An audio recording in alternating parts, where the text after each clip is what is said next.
You would think that given all of the attention that this subject has received in recent years, not just here in Australia, but very much on a global scale, a lot of high-profile cases.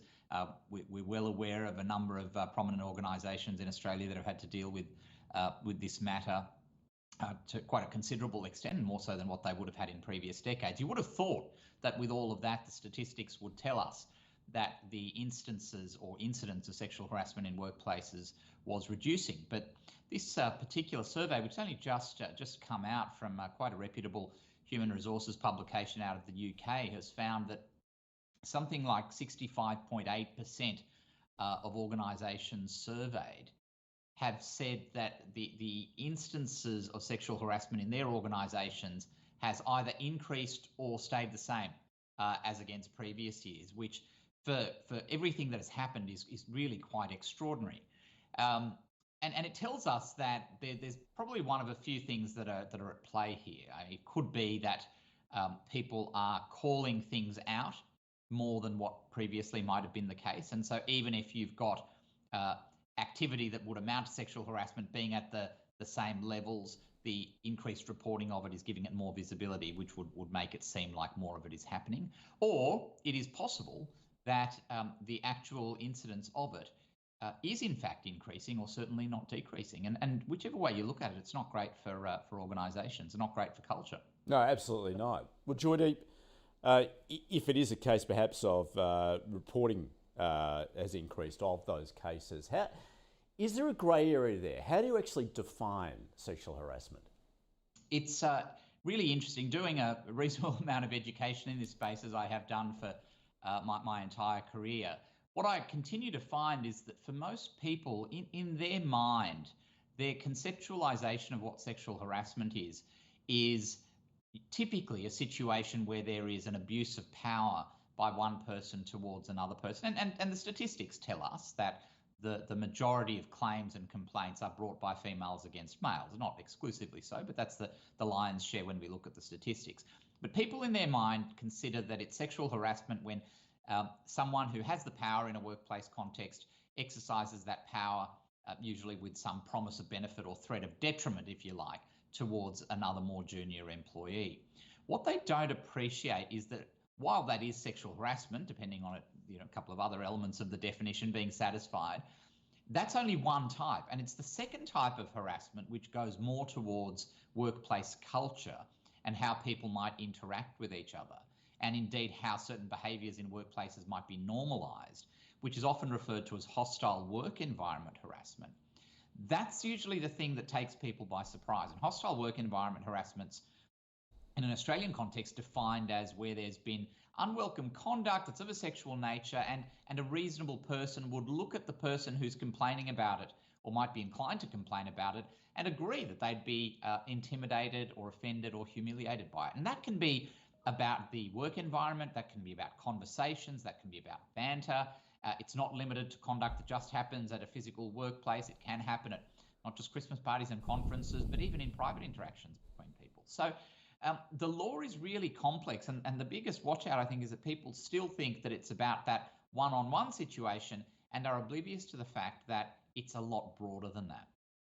So, Joydeep, for someone that may be subject to sexual harassment, then, what are their options in terms of perhaps legal redress? Well, it's always advisable, if possible, to try to raise matters directly with the person who's engaging in the behaviour, because the reality is that as serious as behaviours might appear when they're reported, quite often the intention is not necessarily as sinister as it might appear when one's talking about the event after the event. And I know that there are a lot of people who have been the subject of complaint who have apologised, have reflected on their behaviour, and being given an opportunity to do so is naturally going to be more conducive to ongoing relationships being maintained. But that's not always going to be possible. The conduct might be far more extreme than something that can be dealt with by way of apology. So the next layer of action for an employee would be to deal with their company's people and culture or human resources departments, make an internal complaint, or at least talk to them about what their options might be. That might result in any number of things happening, which could be an investigation, for example. It could result in action taken against individuals. The last recourse is, of course, some kind of external claim whereby they would bring a complaint in the Human Rights Commission or a state anti-discrimination tribunal, and that will then run through a process that's going to be very time-consuming and very costly and very rarely pleasant for anyone. So there's a lot to be said for trying to sort these things out, but the organisation has a critical responsibility. And the law makes it clear, particularly as a result of changes introduced in the last year here in Australia. Employers have a responsibility to take positive obligations to reduce or eliminate the risk of sexual harassment occurring in their workplaces.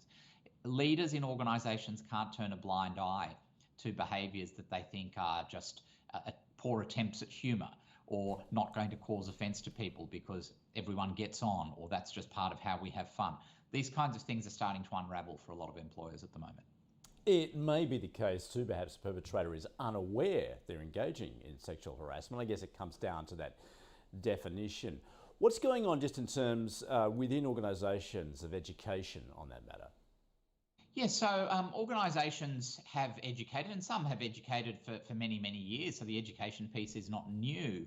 But I think what the challenge is for organisations is how do they make the education meaningful for those who are participating in it?